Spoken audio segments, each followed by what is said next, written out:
Okay, wow. It's a pleasure being here. And I must applaud you for what you're doing. Thank you, sir. My name is Dr. Ndubisi Onyema, popularly known as the coach. Coach. So everyone knows me as the coach. So I'm a certified management consultant and a life coach. Wow. I'm an author. I've got 6 books now. Wow. And I've got 3 quintessential girls and my amiable wife. Why? So let me keep it at this so that the profile will take the whole time. Yes. So, Coach, we have one question we ask everybody that comes to the studio. You know, it's about secondary school experience. We all know what happened in secondary school experience, in secondary school, but we don't know what happened. Yeah. So we know what happened, but we don't know what happened. Yeah. Understand? So until you tell us and our viewers what will happen to your secondary school. Wow, great question. Taking us back to memory lane. Well, I think I will summarize it this way. One of the major things that stood out for me in secondary school was my early secondary school, like the year, that's like just SS1 to 3. Wow. I had a different face. Then from SS1 to 3, I had another face. I think I was more into the book stuff during my junior secondary, and I was always top of my class within those times.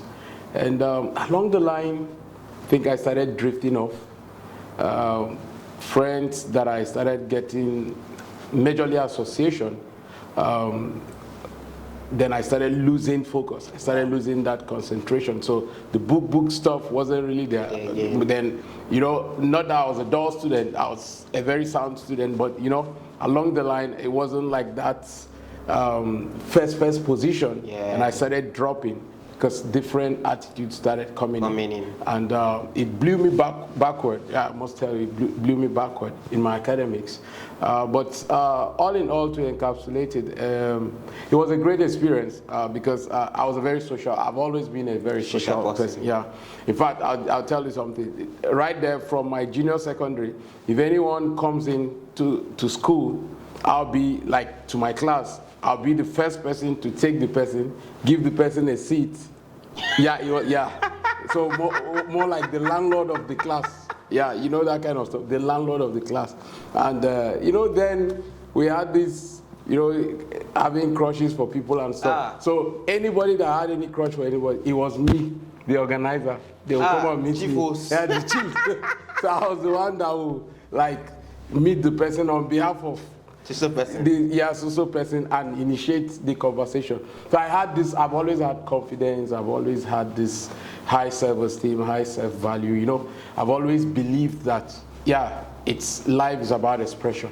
So for me, secondary school, in fact, most of the things I did, and that I'm still doing, I still look back to secondary school because that formed a major foundation for who I am now, God factor being constant.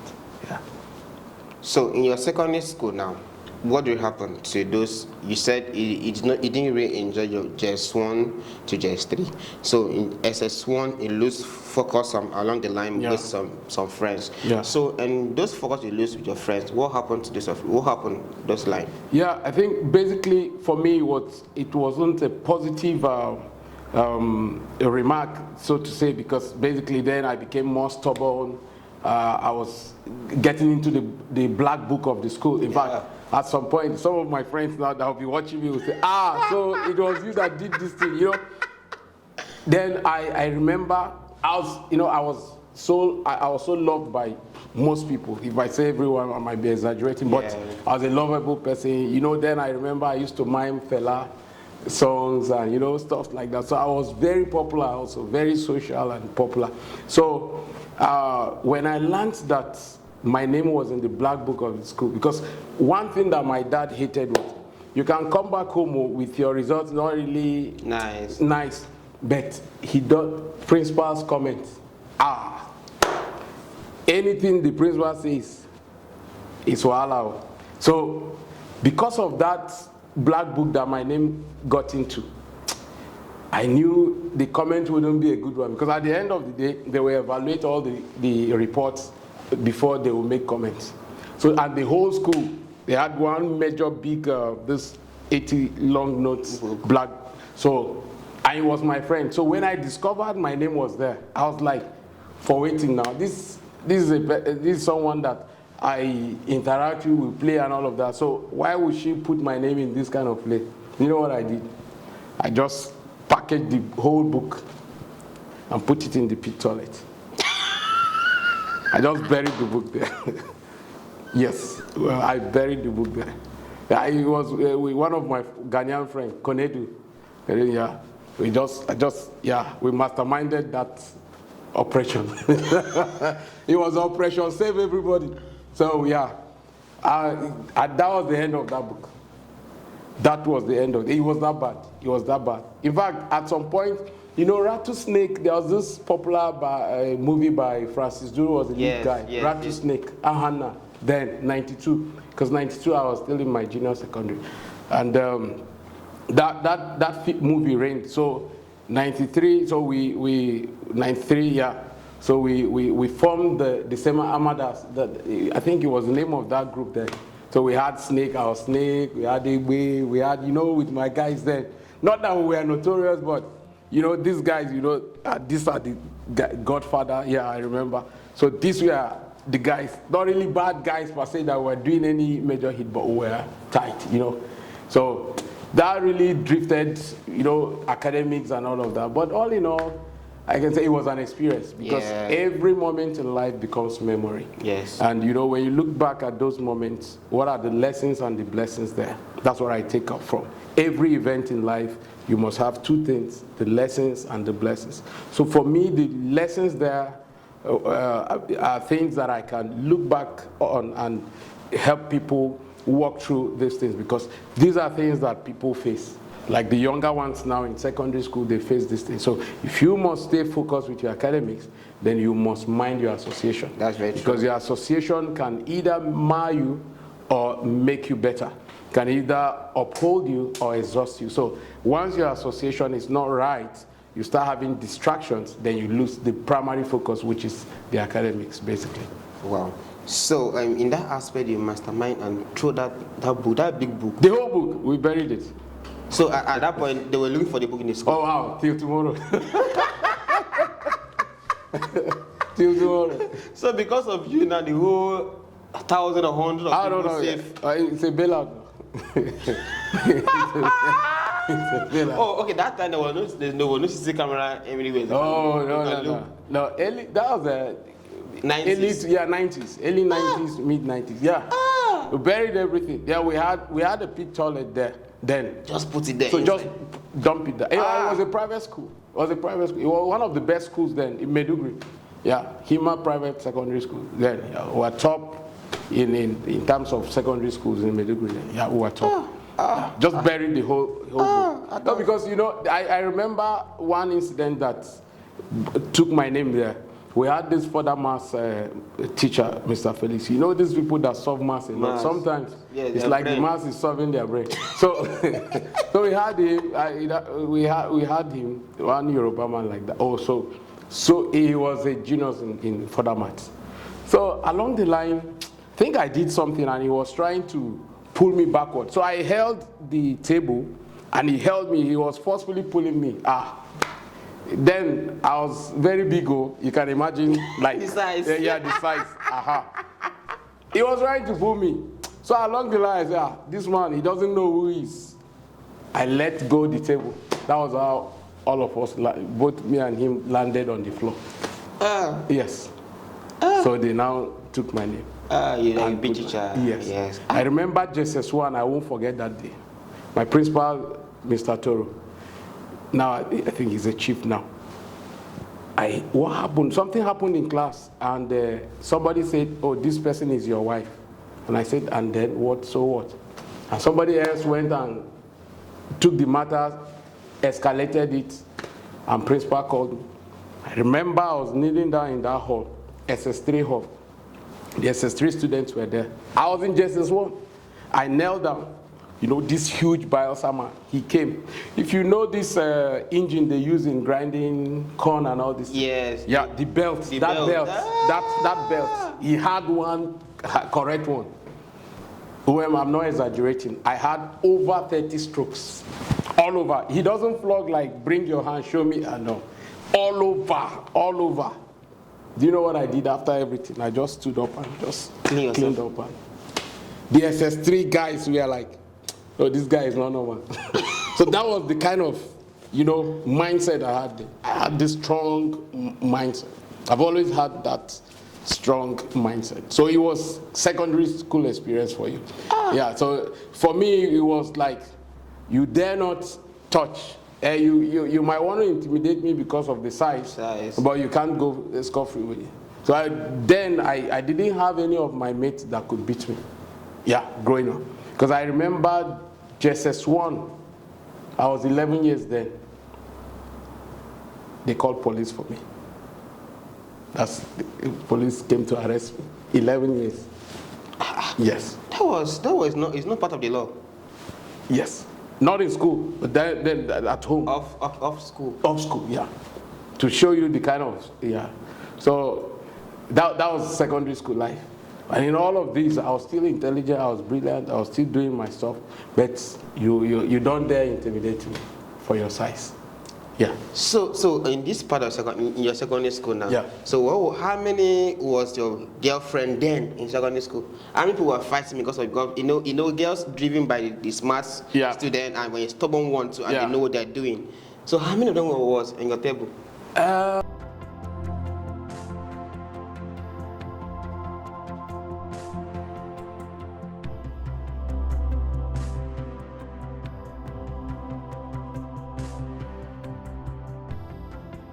I remember then I had this particular one that, we were very close, Habiba Dauda. She was the daughter of the owner of this. We all liked ourselves. Eunice was there. We all liked ourselves. Jamila Sabo. I still remember all of them, their faces and all of that. But, nothing really serious because I was afraid of everybody. So there was really none that I would say I put all my minds to then because I always had this focus. I was for everybody, more like, okay, let me give you a scenario. Out of the whole girls in the class, I was sitting in their middle in class. Yeah, that's where I was. So that mean out of hundreds of girls in the school, yes, 99 is girls. 1% is you. Yes. So in my class, if you have all the girls, I'll be the one in their middle. Yes. So are you the one to solve the problem, or you're the one to be distributors? So the whole thing is, then in JSS 1, 2, 3, most people that come in are shy, they're a bit timid, and all of that. But the level of confidence, in fact, I had overconfidence. So if anybody comes into class, I'll be the one to give the person a seat. More like an orientation person. That's what the teachers would have done. But that's what I do. So with the girls, then I was in the dramatic club. So we go for dramas and stuff like that. So I was just everywhere. So everybody was my friend. And nobody was my enemy. So there was no particular one. There was no particular one that I really said this one. This one. Yeah, I think we were more focused with books, and what took us down this whole distraction. So now at that point would you eat free food back in secondary school now? It was a day school. It was a private school, a day school. Basically, you have people, okay, buy ice cream, buy this, buy that. But, I've always been independent. I've never liked, free. It was almost like, okay, today, sure. Everybody, so it's more like, okay, it's your turn. You don't, this person's turn, and I've never liked that whole parasitic kind of relationship. No. No, I've never liked it. So at that point in secondary school, there was not any teacher that said, this one, you're stubborn back in SS1 class too. Yeah. There was no point teacher was saying, this one, the way you're stubborn, despite your smarts, your intelligence, there was no point the teacher was bullying you along the line, all those things. Yeah, the thing is, let me use the term. I was too radical for any teacher to want to bully me. Yeah. I was big, like I always want to say. I was big, but it's not for bullying. Yeah. So, but you know, I had this close one of the math teachers then, yeah, Mr. Audu, I remember, that was like, oh yeah, man, you started drifting, you know, you were better, you know. Malan Dungus, also the final teacher, like, you were better, you know, you need to, you know. So those ones were people that, body, they were advising me better. Because those advice they gave them were good advice for me. That, like, because they saw me through the junior classes, then coming into SS1, like, okay, now, boy, you need to, like, you know, get your track back and all of that. So, but not really like, man, this guy is written off. No. Okay. And you know, the thing is, there are different kinds of ways people look at things. And for me, it's, I don't see an A student as the best student. For me, yeah, because the thing is, you can be an A student, but you are not smart. You are not wise. You know, the whole thing, you know, it's just that book, no. But we were smart, we're not dull, we're way above average, but basically we're not like the AAA student. So the questions that I can remember back then in JSS, either 2 or 3, JSS 1, 2 or 3, I can remember.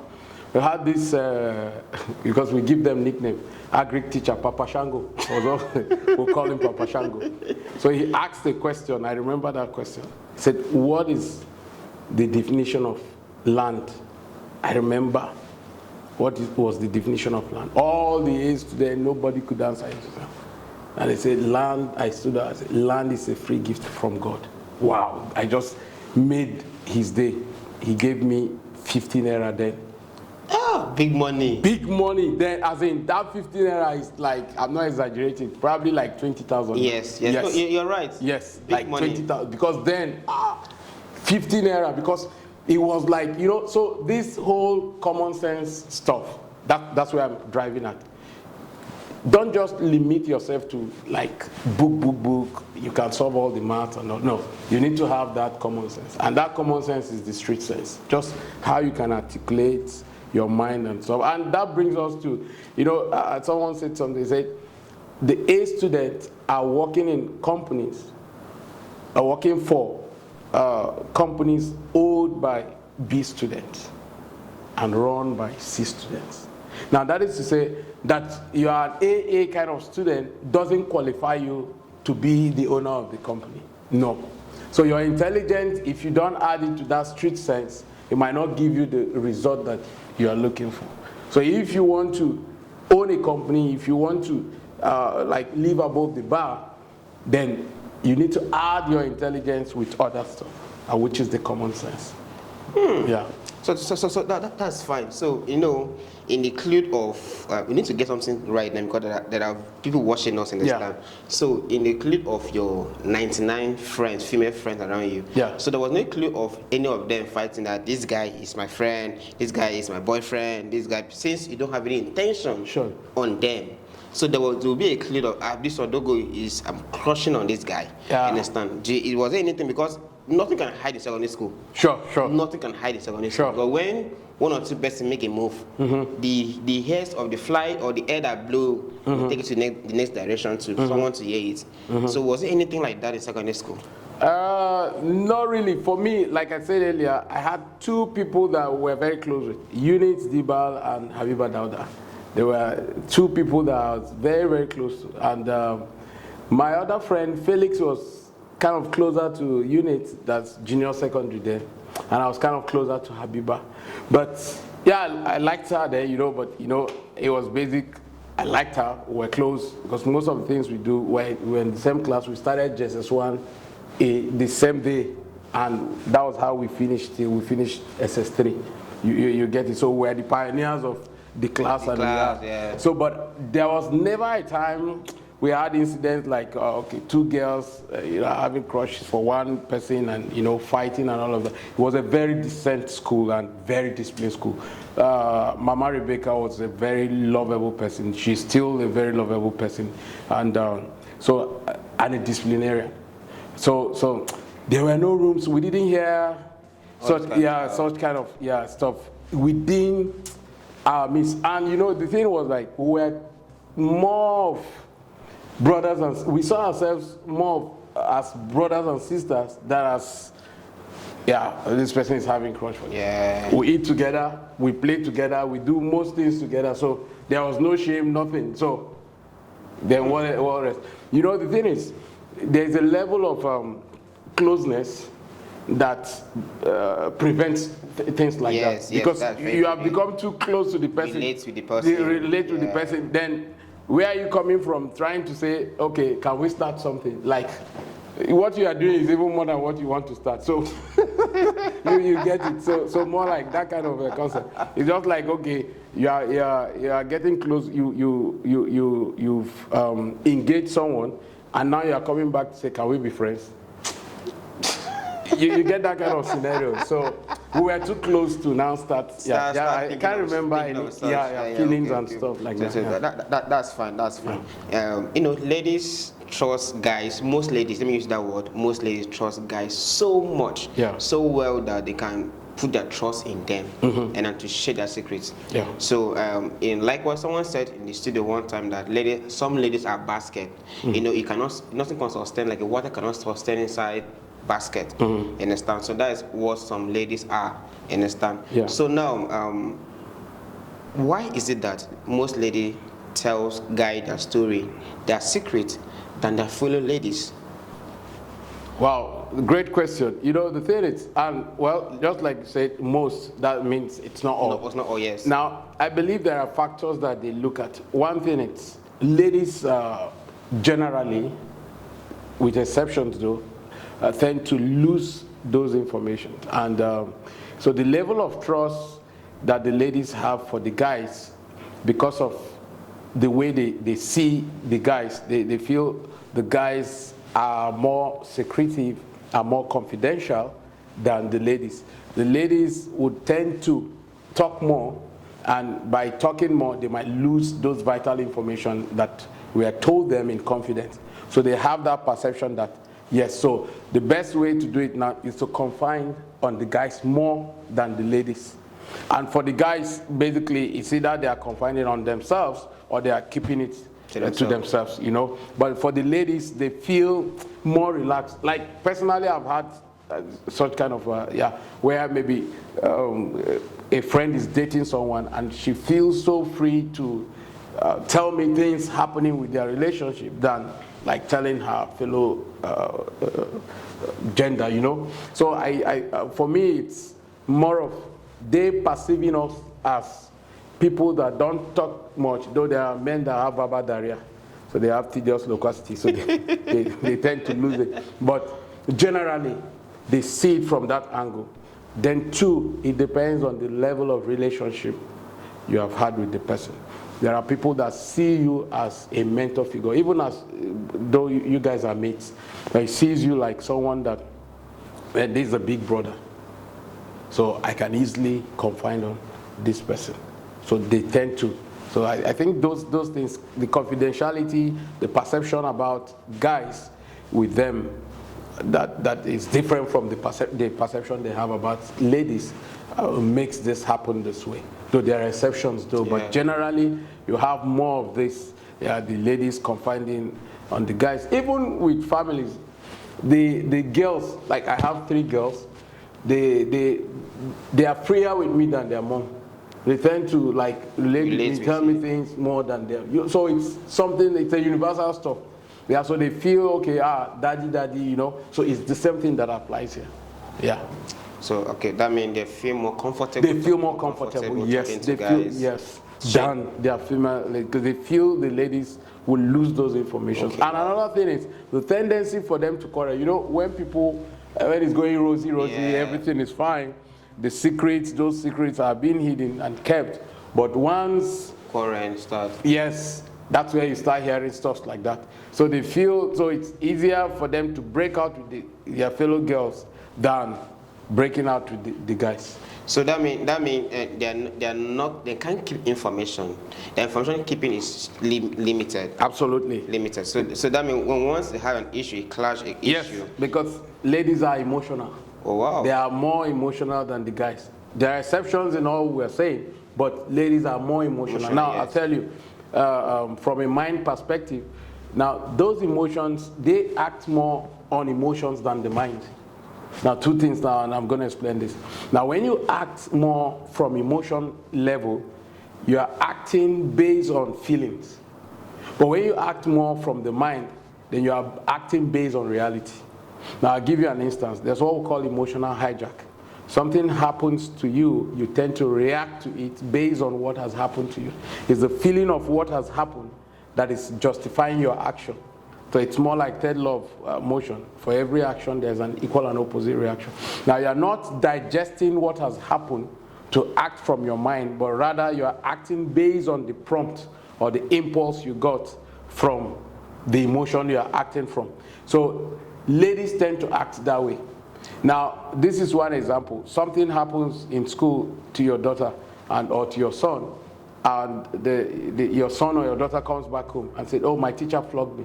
Before you even say Jack Robinson, you have called the teacher, you are acting, oh, why did you flog my... At the end of the day, you find out that that wasn't what happened. Yes. You just acted by emotion, not from your mind.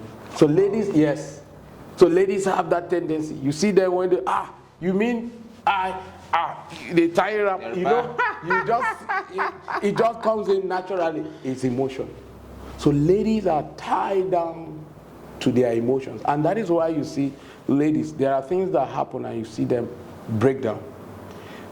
It's more rampant to hear, oh, a guy broke my heart, than a lady broke my heart. This heart now is over-mended. So way back then. So I don't have anything in my dictionary like, oh, this person broke my heart. Oh boy, find your way. I continue my journey. You understand that kind of stuff? But with ladies, you say, you hear statements like, he broke my heart. That's it. They are very fragile. And it's based on emotion. So they act more on emotion. And that's why sometimes you wonder, but it's just this small thing that happened. And she felt this bad about it. Wow. That's how they are configured. So that means they are attention seekers. Yes. Yes. Yes. And it's a weakness and it's a strength for them. And that is why they express it through their mouth and their expression. Yes. They tend to be defensive. They want to defend that area that they know is a lapses on their side. So that's it. So sometimes you see them talk about that thing over and over and over. At some point you're like, allow me to think. That is the genesis of it. They want to they just want to vest, and once they are able to do it, that's all. That's all. That's all. Whether especially the introverts, they bottle up, but when they explode, But the extroverts, as they hot, bam bam, they give you auto, you collect there. You know?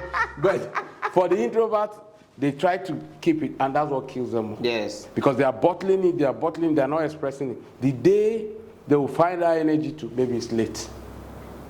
You see what happens? So they are emotionally driven as against mind driven. Yeah. Because there was sometimes someone said something like they said this thing said when ladies are thinking, they are talking. Yes. You know, when they are thinking, they are talking. As Yes. they are talking, they are thinking. They are thinking, they are talking. Yeah. But guys cannot do that. Guy wants, can you just keep quiet? Let me just think. Yeah. And when you tell them that, you say, oh, you're actually to keep quiet and shouting. Yes. Understand? So understand that is what they are. They're just emotionally driven by what they think. Yeah. Oh my God. And it's an emotional hijack. Wow. Because what happens is the first stage is the trigger, like what has happened. They respond. Then the second one is the response. So the trigger is what caused that emotion to happen. Then the second point is towards that emotion. Then the last part is the consequence. Now the consequence is they've acted already, then now they are regretting. Oh, I wouldn't have. Can't you see? I'll give you a scenario. You had probably someone had a fight with a lady or a quarrel or something, and just while they were talking, the lady slapped the person. Now the question is, if this person decides to retaliate, it will be a disaster. It will be a catastrophic scene. But She has done it based on impulse. It's more like a reflex action that happened from an emotionally driven perspective. Not that she thought about it, not that they know. She didn't allow her mind to go through it. It's an action like a prompt response, like, yes, bows bass,